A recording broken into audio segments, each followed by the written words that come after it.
Where's Nia? Grant Whitmore's voice cut through the kitchen before sunrise, low at first, then sharper the second time, as if volume alone could restore order to a house that had already slipped out of his hands. The room looked wrong in a way money could not fix.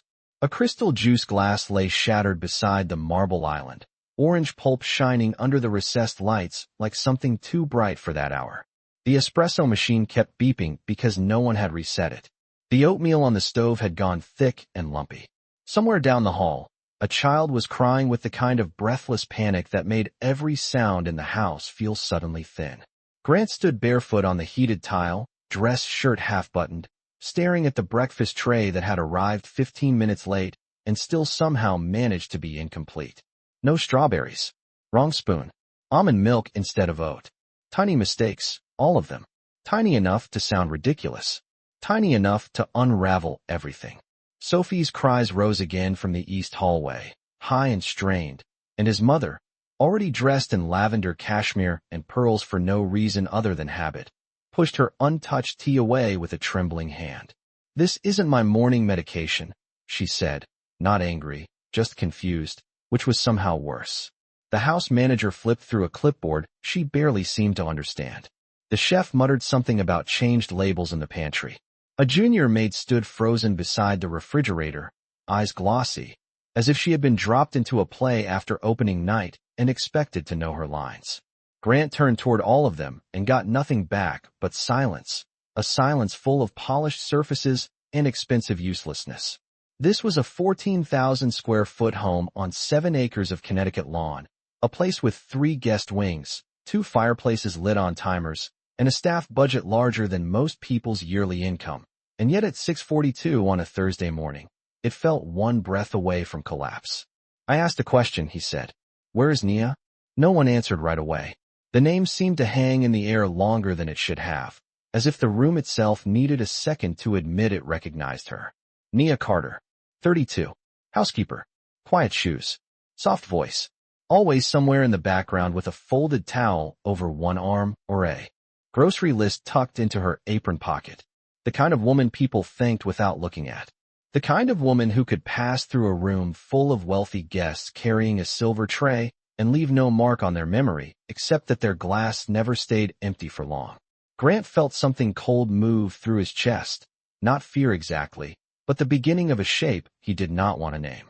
Sophie appeared at the kitchen doorway in unicorn pajamas, her small shoulders shaking, cheeks wet, one sock half off her heel. "She's not here," the little girl said, and those 4 words landed harder than they should have.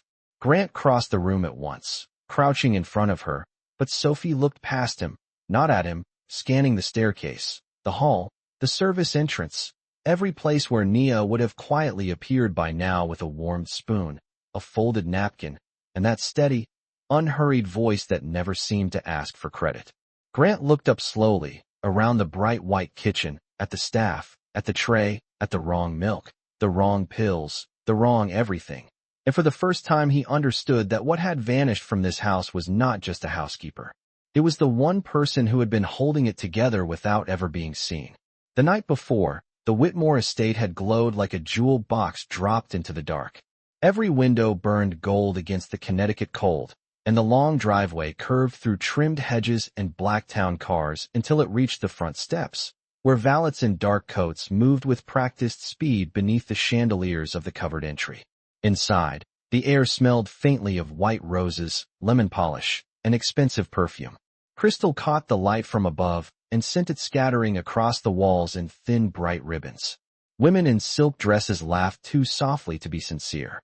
Men in tailored tuxedos stood with one hand around their glasses and the other buried in their pockets, speaking in low voices about markets, schools, summer houses, and people who were not in the room.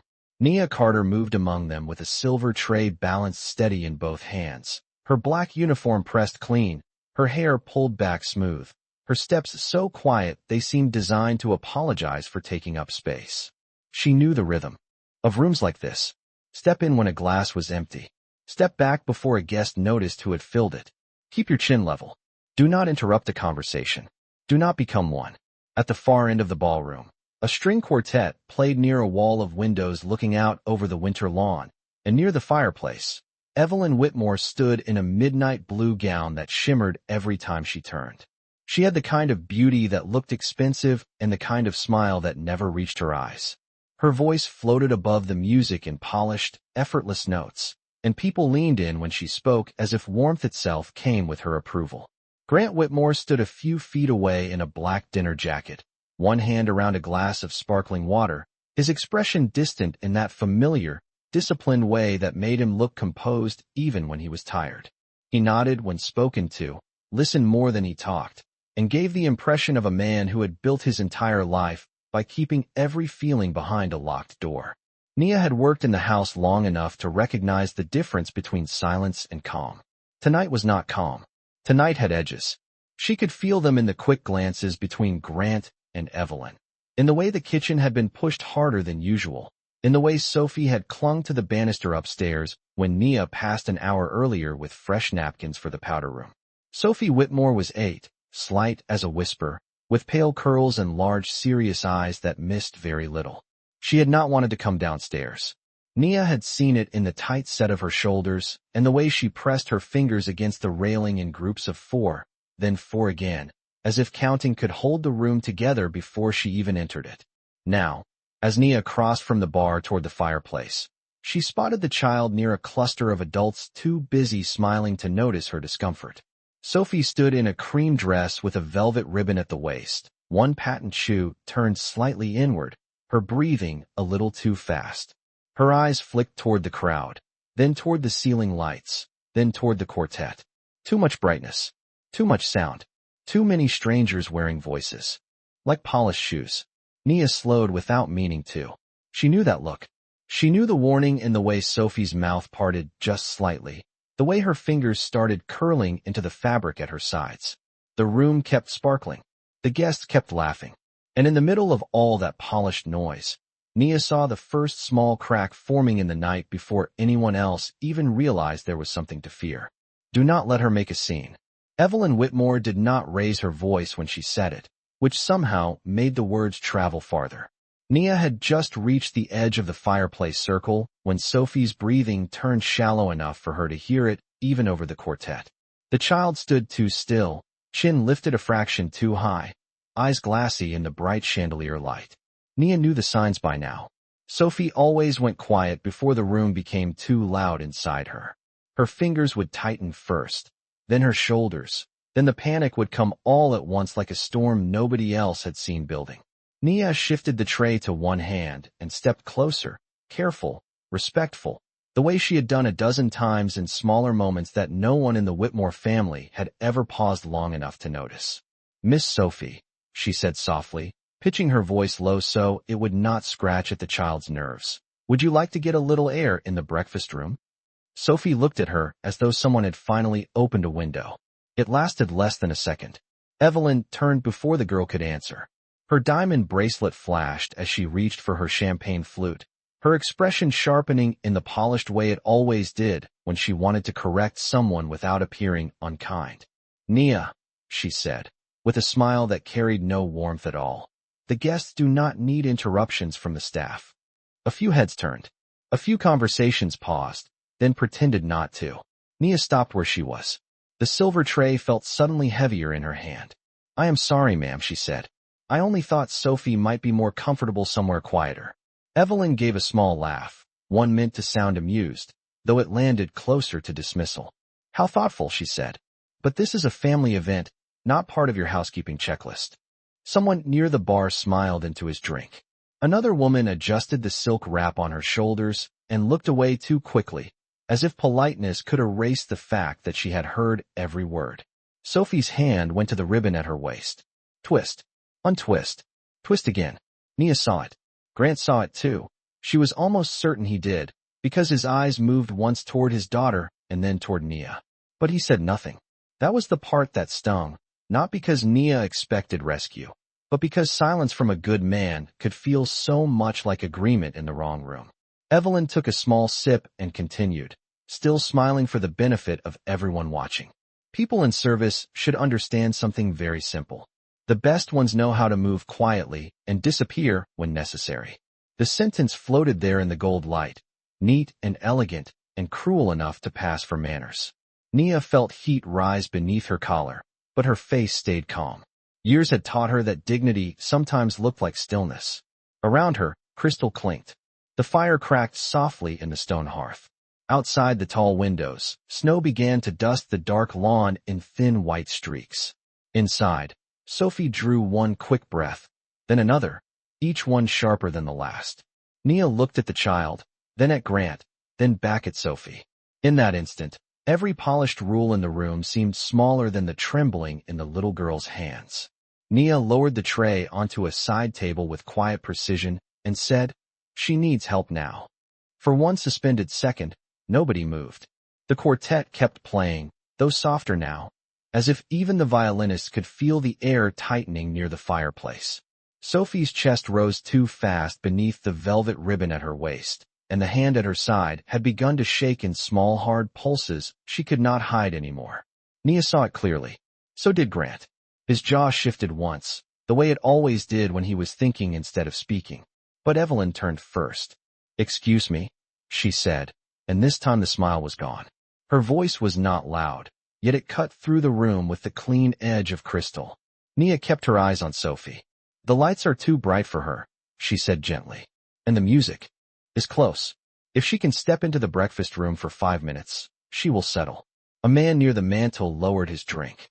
A woman in emerald satin glanced toward Grant, then away. These were people who had built whole lives on reading the temperature of a room, and now every one of them could feel the evening changing shape. Evelyn set down her glass with exact, deliberate care. "You are overstepping," she said. Again, Nia did not argue. She knew how this looked from the outside. A housekeeper speaking in front of donors, board members, and old family friends as though she belonged inside a private moment. But Sophie's breathing had turned ragged now, thin at the top, catching before each inhale. The child looked not at her father, not at her aunt, but at Nia. That was what decided it. "Ma'am," Nia said, still calm, "please. She needs quiet before it gets worse." Evelyn's chin lifted a fraction. "What she needs is not to be handled like a problem in front of guests."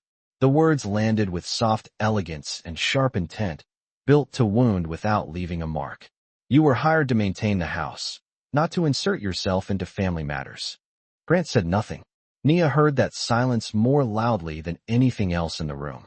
It was there in the crackle of the fire, in the clink of ice against crystal, in the rustle of silk as guests shifted their weight and pretended not to listen. She could feel the old lesson pressing in from every side. Know your place, lower your eyes, do not make people uncomfortable with truths they did not ask for. Then Sophie made a small sound, not quite a cry, more like breath catching on fear. Nia took one step forward. Evelyn's voice sharpened at once. "Do not." The room froze. Grant's hand tightened around his glass. He looked at his daughter, at Nia, at his sister, and for a heartbeat it seemed he might finally say something that mattered. Instead he exhaled and chose the safer thing. "Nia," he said quietly, not unkindly, which somehow made it worse, "step back." The words struck with all the cold force of a closed door. Nia stopped. Her face did not change, but something behind her eyes did. Not surprise. Not even hurt, exactly. Just recognition. She had seen this before. In other houses, other polished rooms, other employers who liked kindness as long as it arrived silent and stayed in uniform. Sophie turned her face away from the chandelier light and covered one ear with her hand. Nia bent just enough to keep her voice low and steady. "It is okay, sweetheart," she said, though she knew the child had already been left alone in the only way that counted. Then she straightened, picked up the silver tray from the side table, and stepped back into the glow of the room, where everyone could stop noticing her again. The room tried to recover. That was the strangest part. Within less than a minute, someone near the bar laughed too loudly at a joke no one had fully heard. One of the servers moved in with a tray of scallops wrapped in crisp pastry. A donor from Greenwich resumed a story about Nantucket, and the quartet, faithful to the fiction that elegance could smooth over anything, drifted into another warm arrangement. But the air had changed. It had become careful. Nia felt it as she moved along the edge of the ballroom, collecting empty glasses that had only been half finished, replacing linen napkins no one was using, doing the quiet work that made wealth look effortless. Her hand stayed steady. Her shoulders stayed level. Only once did she allow herself to look toward the fireplace again. Sophie was still there, though now Grant had taken a knee in front of her, speaking softly with the strained concentration of a man following instructions he wished he had not ignored 30 seconds earlier. Evelyn stood beside them, one hand resting lightly on the child's shoulder, already scanning the room to make sure nothing appeared disorderly. From a distance, it might have looked like concern. Up close, Nia knew better. Concern watched the child. Control watched the guests. She turned away and carried the tray toward the service hall. The swing door opened with a soft push, and at once the sound changed. The music dulled. The laughter became muffled. Stainless steel counters replaced marble and candlelight. In the kitchen, heat rolled from the ovens and fogged one corner of the windows. Someone had left a timer beeping beside a tray of asparagus, and the pastry chef was whispering furiously at an assistant who had plated the wrong tartlets. This was the part of the house where everything real happened, and no one in silk ever looked. Nia set down the glasses at the sink and reached automatically for a clean towel. "You should sit for a minute," said Marisol, the sous chef, without turning from the prep station. "You look pale." Nia gave the smallest shake of her head. "I am fine." Marisol glanced up then, one dark eyebrow lifting just enough to say she did not believe that for a second. "Fine is not the same as all right." Nia folded the towel once, then again, lining the edges so carefully it almost became something else, a ritual, a way to keep her hands busy while her chest worked through the ache she would not name. Beyond the kitchen door, footsteps approached in measured heels. Evelyn appeared in the threshold alone. Even back here, she looked composed, untouched by the heat, untouched by the night, as if the service wing itself had cleaned the air before she stepped into it. The kitchen quieted by instinct. "Nia," she said. A word. Nia followed her into the narrow butler's pantry lined with silver trays and glass front cabinets. The door closed softly behind them. For a moment, all Nia could hear was the hum of the refrigeration unit and the faint pulse of music from the ballroom beyond the wall. Evelyn crossed her arms, not angry exactly, just offended in a way that had probably been expensive her whole life. "You embarrassed my family tonight," she said. Nia held her gaze. "That was never my intention." Intentions do not matter as much as boundaries. Evelyn's eyes dropped briefly to Nia's uniform, then rose again. "You seem to be forgetting which side of those boundaries you are on." There it was. Not shouted. Not crude. Just clean, polished, and final. Nia felt the words settle where older wounds already knew how to make room. "Sophie was in distress," she said quietly. "I know what helps her." Evelyn's expression did not move. "What helps this family is discretion. You will finish the kitchen reset, leave your staff key on the hook, and take the rest of the week off. We will decide after that whether your position here is still a fit." The sentence was delivered with the same tone one might use to reschedule flowers. Nia stood very still. Then she nodded once. "Yes, ma'am." Evelyn opened the pantry door and let the light from the kitchen spill in between them. "See that you do." When she was gone, Nia remained where she was for one long breath, then another. On the shelf beside the polished tea service sat a stack of cream stationery embossed with the Whitmore crest. She looked at it, then at the closed door, and something in her face became very calm. The kitchen carried on around her because kitchens always did. Timers still beeped. Dishes still clinked. Someone still called for more crushed ice. But for Nia, the world had narrowed to the cream stationery on the shelf, the polished silver reflecting the overhead lights in long cold streaks, and the quiet understanding settling in her chest with the weight of something final. She stepped back into the kitchen, tied her apron a little tighter, and finished what was in front of her, because that was the kind of woman she had always been. She wiped the marble prep counter until not a fingerprint remained. She relabeled the breakfast containers in clear block letters. She moved the oat milk to the front shelf where Sophie's morning helper would see it first. She placed Mrs. Whitmore's correct medication tray on the left side of the refrigerator, not the right, because the older woman never looked right before coffee. Small things. Invisible things. The kind that kept a house from turning on itself before sunrise. Marisol watched her for a moment, then slid a pen across the counter without a word. Nia gave the smallest nod and took it. In the butler's pantry, she wrote carefully on one sheet after another, her handwriting neat, steady, almost gentle. "For Sophie when the room gets too loud." Warm the spoon under running water for 10 seconds before oatmeal. Do not use the blue bowl on Thursdays. Keep the lamp in the breakfast room dim after sunset. If her breathing gets fast, count backward from 10 with her and let her hold the edge of a linen napkin. For Mrs. Whitmore, tea first, then medication. 2 sugars, never 1. Check the label with her glasses on. For the house, the furnace in the east wing clicks at 5:40 every morning. It is not a problem unless the guest room goes below 68. She did not write a complaint. She did not write an explanation. She wrote only what would help the people who had not known how much help they were receiving. When she folded the pages and slipped them into an envelope, the paper felt warm from her hands. She left it in the kitchen drawer beside the tea tins where someone practical would eventually find it. Then she untied her apron, hung it on the peg with the others, and walked down the back hall to get her coat. The service corridor was dimmer than the ballroom, painted in soft cream, lined with family photographs that seemed to grow more formal the older they got. Halfway to the staff entrance, Nia heard quick footsteps behind her. She turned. Sophie stood there barefoot now, the velvet ribbon gone from her dress, pale curls falling loose around her face. Her cheeks were blotchy from crying, but her eyes were clearer than before. "Are you leaving?" she asked. Nia swallowed once before answering. "Yes, sweetheart. For tonight." Sophie looked down at her own hands. "Because of me?" The question landed so softly it nearly broke something. Nia crouched just enough to be closer to her height, careful not to touch her. "No," she said. "Not because of you." Sophie blinked hard. "Will you come back in the morning?" For the first time all night, Nia did not have a good answer ready. The hallway hummed faintly with central heat. Somewhere far off, a guest laughed near the staircase. Nia held the child's gaze and chose the kindest truth she could. "I do not know." Sophie's mouth trembled. Nia glanced around, then slipped a folded white linen napkin from her coat pocket and held it out. "Keep this with you tonight," she said. "When your chest feels tight, hold the corner and count your breaths. Slow, like we practiced." Sophie took it with both hands, as carefully as if it were glass. Nia stood then, smoothing her coat sleeve once only. "You are braver than you feel," she said. Then she walked to the staff door, opened it to the freezing Connecticut night, and stepped outside without anyone coming to stop her.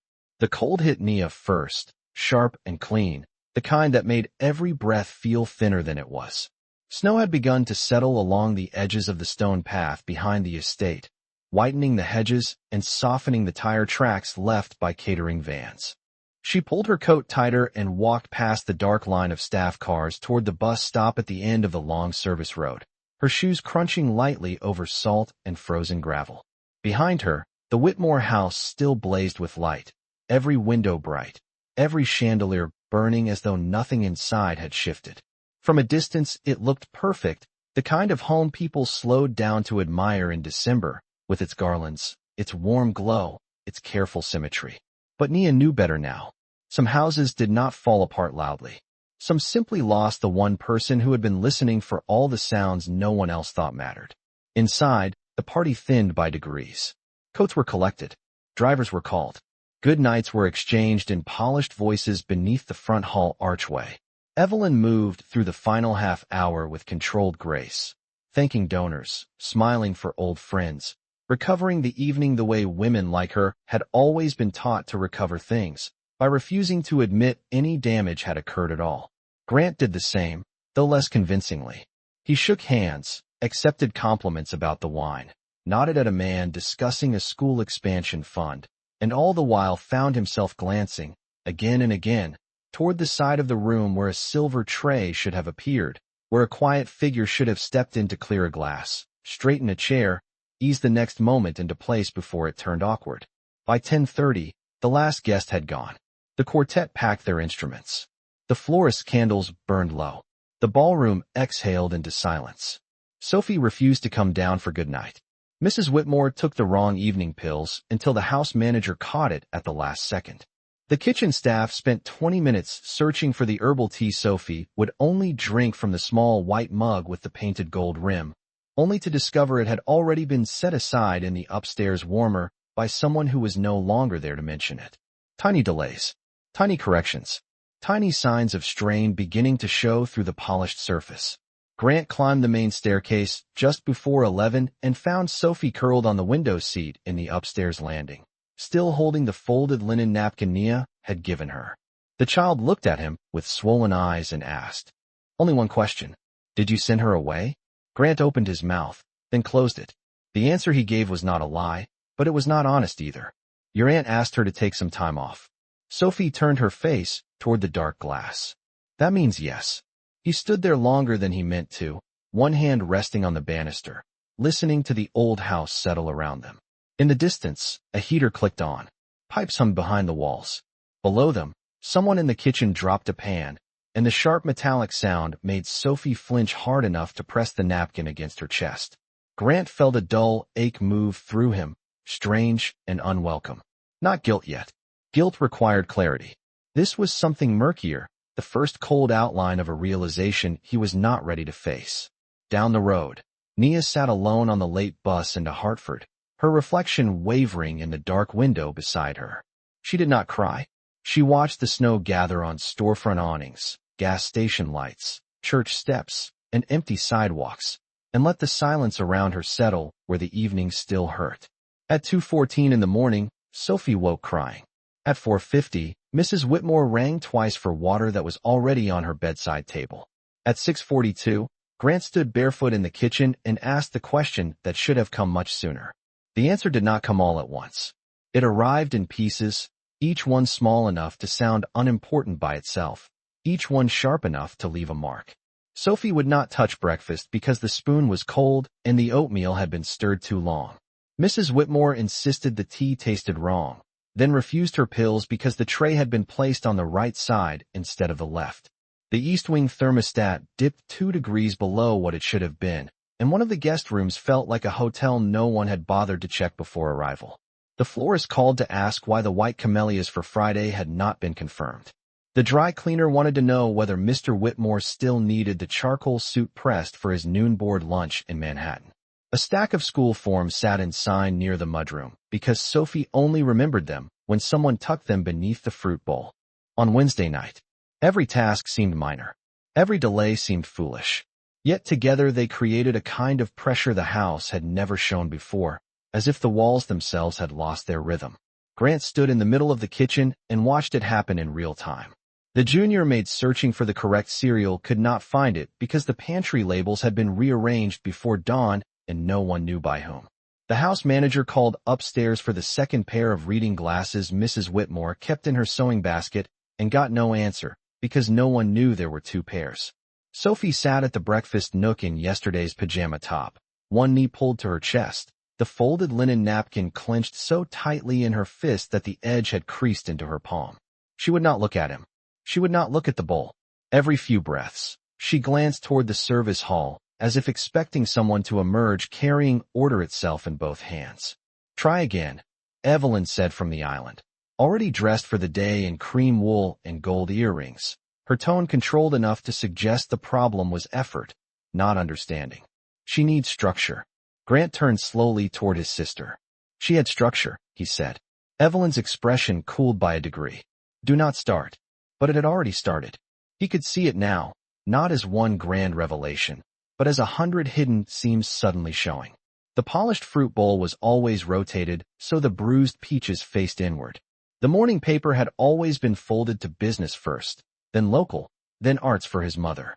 Sophie's backpack had always been left by the mudroom radiator for exactly 10 minutes on snowy mornings, so the zipper would not catch on stiff fabric. The dog-eared library book by Sophie's seat had been renewed online at 11:40 the night before. The humidifier in the nursery had fresh water.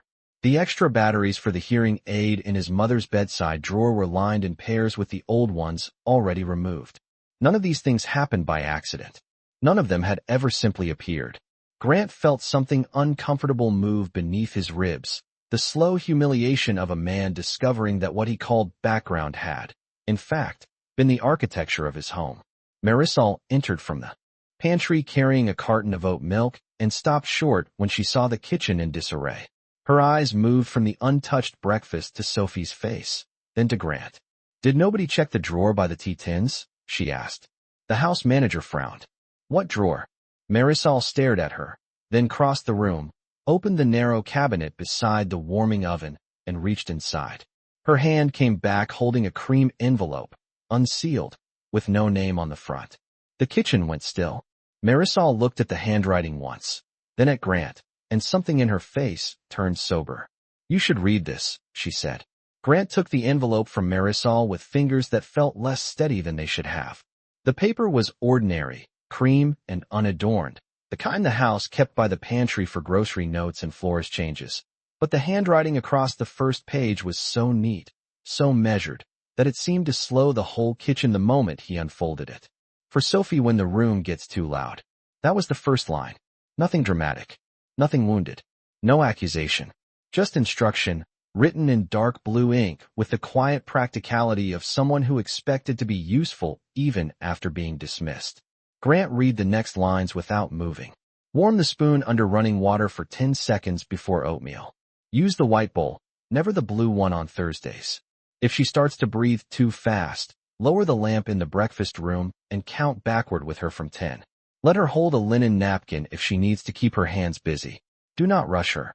The last sentence sat there with a kind of mercy he did not deserve. Do not rush her. He turned the page. "For Mrs. Whitmore. Tea first, then pills. 2 sugars. Place the tray on her left. Remind her where her glasses are before reading labels. Check the bedside drawer for backup hearing aid batteries every Sunday." Third page. "East wing thermostat dips after heavy snow. Reset before 6 in the morning if the guest room falls below 68. Friday camellias already confirmed with Belrose florals.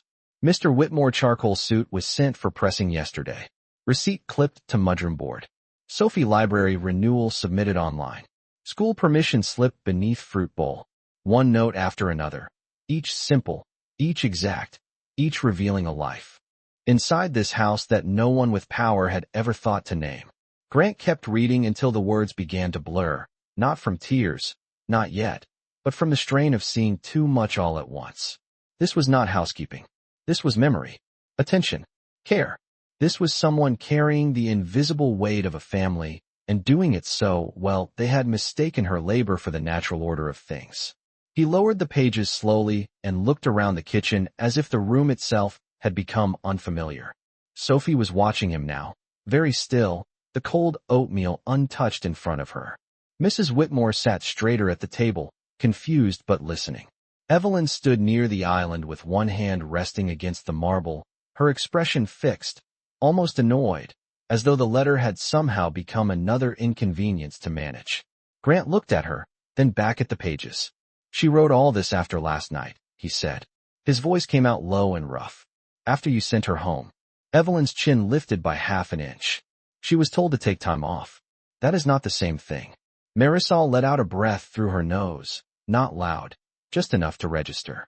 The house manager stared at the floor. No one rushed to defend Evelyn. No one could. Grant turned the paper over once more and found a final line at the bottom of the last page, smaller than the rest, almost like an afterthought. "Sophie likes the hallway lamp on before dawn in winter. It makes the stairs feel less lonely." He read that sentence twice, then a third time. Something in his chest gave way. Not with spectacle, not with noise, but with the quiet shame of a man realizing that the person he had barely noticed had spent months protecting his daughter from darkness he had not even seen. Grant folded the pages with a care that felt almost reverent, then set them on the marble island as though they might break if he moved too quickly. Around him, the kitchen had fallen into a kind of hush that expensive homes rarely allowed, the kind that came only when truth entered a room without permission. Sophie still had not touched her breakfast, but she had stopped crying. Mrs. Whitmore reached for her tea with slower hands now, watching her son's face. The way mothers do when they realize a man has finally met something money cannot smooth over. Evelyn straightened the cuff of her cream sleeve and tried to reclaim control with posture alone. "We are overreacting to a note," she said. She was competent, yes, but let us not pretend the household cannot function without one employee. Grant turned his head and looked at his sister for a long moment, not with anger at first, but with a kind of disbelief that made the air feel colder. "One employee," he repeated quietly. Then he picked up the pages again and read a line aloud. "Sophie likes the hallway lamp on before dawn in winter. It makes the stairs feel less lonely." He lowered the paper. That is not inventory, Evelyn. That is care. She said nothing. He looked toward the breakfast nook. Sophie had lifted her eyes to him now, wide and uncertain, as if she was waiting to see whether he truly understood what had been taken from her, or whether this was just another adult moment that would pass without changing anything. Grant crossed the kitchen slowly and crouched beside her chair. I should have listened last night, he said. The words sounded unfamiliar in his own mouth, heavy with the cost of being late. Sophie studied him, fingers tight around the folded napkin. She knew the lights were too much, the child whispered. She always knows. Grant nodded once, because anything more would have felt dishonest. He stood again and turned to the house manager. Pull the staff schedule from last night. I want every note from security, every entry at the service doors, and every camera angle from the east hallway and ballroom between 7 and 10. Evelyn frowned. For what possible reason? This time his answer came without hesitation. Because I want to know how many times she was doing our job for us while we stood there pretending not to see it. 20 minutes later, he was in the study with the blackout curtains half open to the pale winter morning, the security monitor glowing blue against the dark wood shelves. The footage had no sound, which somehow made it worse. There was the ballroom, bright and perfect. There was Sophie near the fireplace, already winding herself tight. There was Nia crossing the room with a silver tray, pausing half a step sooner than anyone else would have known to pause. Grant watched her set down the tray, watched her speak, watched Evelyn dismiss her with one cold lift of the chin, watched himself stand there in a black jacket and polished shoes, saying the careful, cowardly thing. But it was the footage from earlier that stopped him. At 7:12 the night before the guests had fully gathered, Sophie had been alone at the top of the service stairs, frozen beneath the chandelier spill, one hand pressed over her ear. Nia had appeared from the pantry carrying folded place cards. She set them down, dimmed the hallway lamp, and crouched several feet away, not touching, not crowding, simply waiting until Sophie's breathing matched hers again. Then she handed the child a linen napkin and smiled so softly the camera almost missed it. Grant stared at the screen until his own reflection blurred across it. She had not just kept the house running. She had been quietly catching his daughter every time the world became too much, and he had thanked that devotion by letting her walk out into the snow alone. Grant remained in the study long after the security footage had stopped moving. The screen dimmed, then slipped to black, and still he sat there with one hand over his mouth, staring at his own reflection in the glass. Behind him, the room looked exactly as it always had. Walnut shelves, leather chairs, frame degrees, the brass clock on the mantel ticking with quiet authority. Everything in its place. Everything polished. Everything expensive.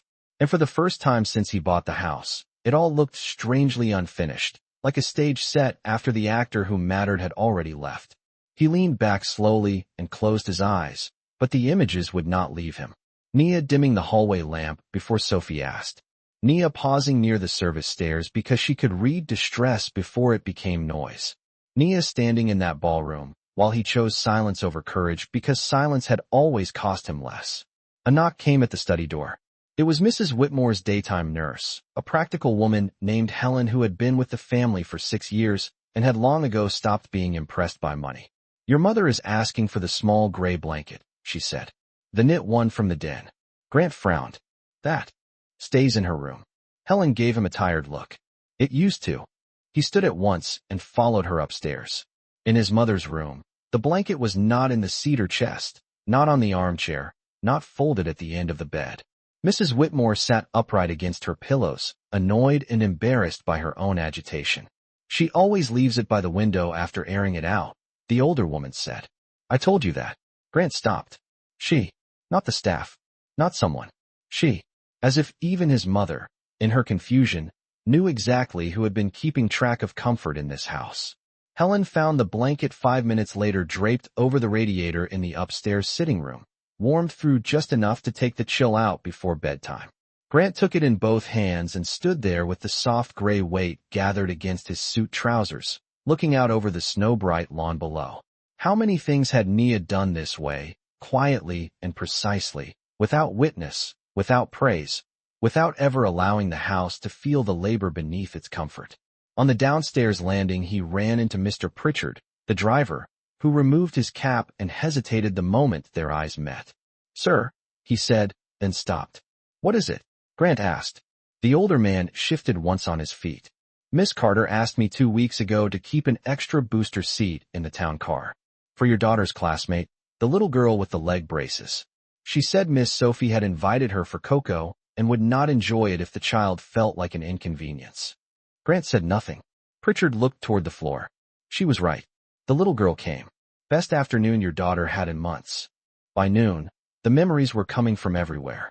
Marisol remembered Nia staying late to relearn Sophie's food sensitivities after the pediatrician changed the list. Helen remembered her taping a note inside Mrs. Whitmore's jewelry drawer so the older woman would find something kind to read on hard mornings. The groundskeeper remembered she had noticed black ice near the back steps before dawn and salted it herself because children ran there after snow.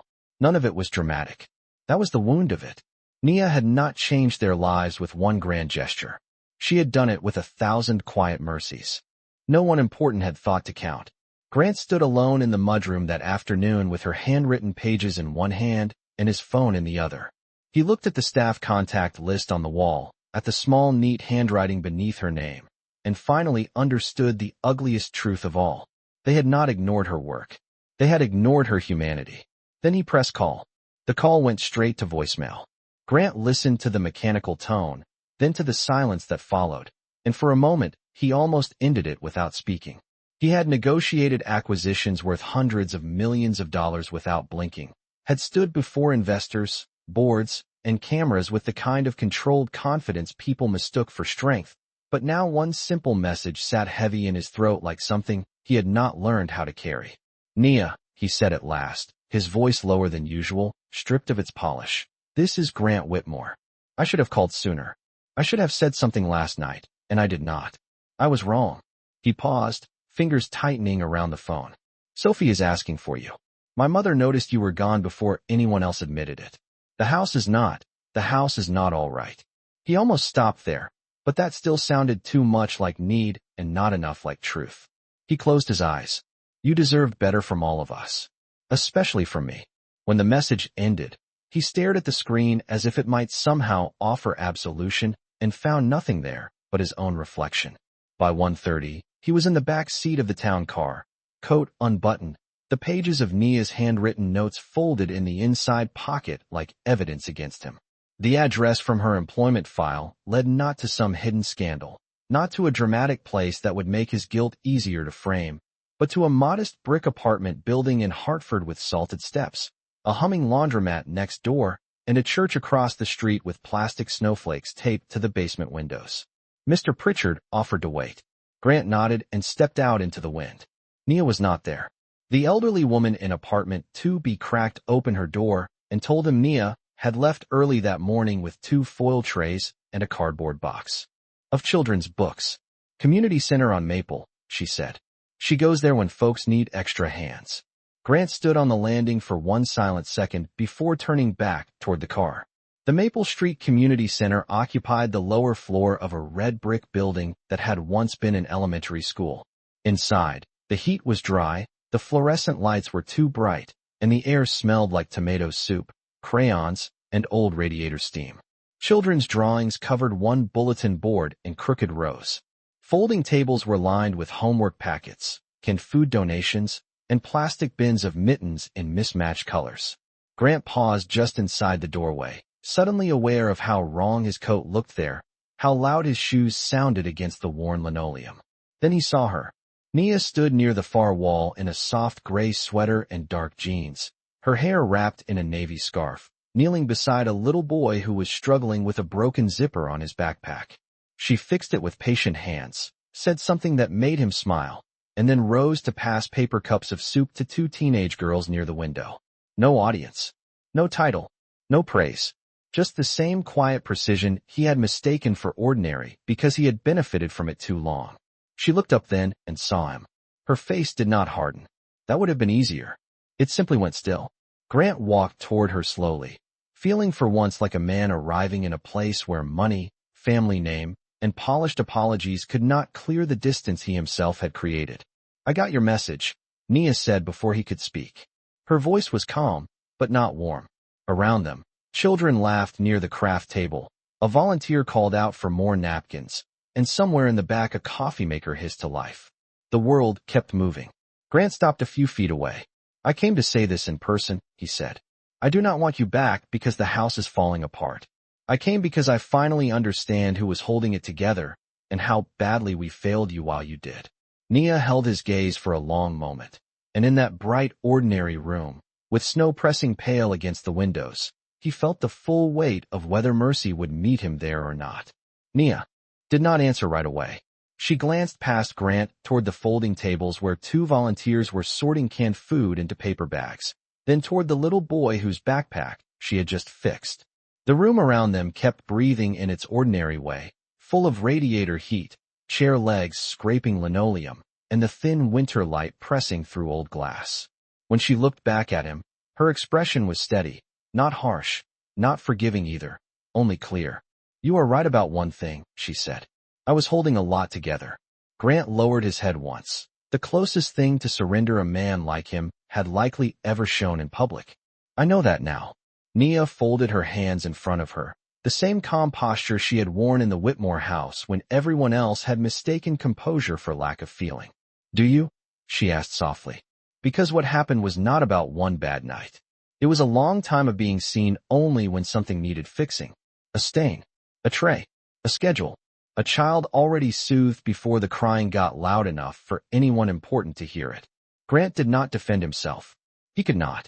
The truth stood too cleanly between them. "I have no excuse," he said. "Only an apology that came too late."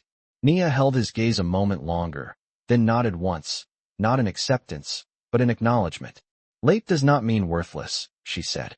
"It just means it cannot undo anything." Across the room, a little girl in a pink puffer coat ran up to Nia and tugged lightly at her sleeve to ask where the markers were. Nia bent, pointed toward a plastic bin near the window, and the child ran off again without hesitation, certain she would be answered kindly. Grant watched that small exchange with something fragile in his face. "Sophie misses you," he said. "She has been carrying that napkin all day." Something flickered in Nia's eyes then, the first visible softness since he arrived. "How is she?" "Trying to be brave," he said. "Too much like her father in the worst ways." Nia let out the faintest breath, not quite a laugh, more the sound of tired compassion finding a place to rest. Grant reached into his coat and removed the folded pages she had written, then looked at them before speaking again. "I do not want to ask you to come back as if nothing happened," he said. "That would be another insult. But I am asking whether you would consider letting me make this right. If not as before, then honestly." Nia's eyes dropped to the papers, then rose again. "Honestly," she repeated. "That word matters." She stepped a little closer, though not enough to erase the distance completely. "If I ever walk back into that house, it will not be as someone convenient to overlook. It will be with a title that reflects what I was already doing. Clear hours, clear pay, clear respect. And your sister does not get to speak to me that way again. Not once." Grant answered without pause. "Agreed." The speed of it surprised even him, but not Nia. She had known from the moment he stepped into that center that grief had finally made room for truth. "I will come this afternoon," she said. "For Sophie, to help her settle.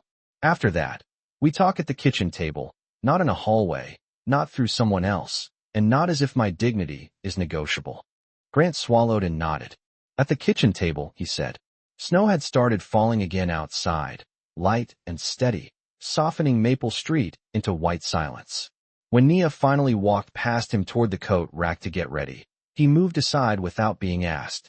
It was a small thing, almost nothing. But for the first time, he understood that decency often began there, not in grand gestures, but in making room for the person you should have seen all along. And that evening, when the hallway lamp came on before dusk, and Sophie saw Nia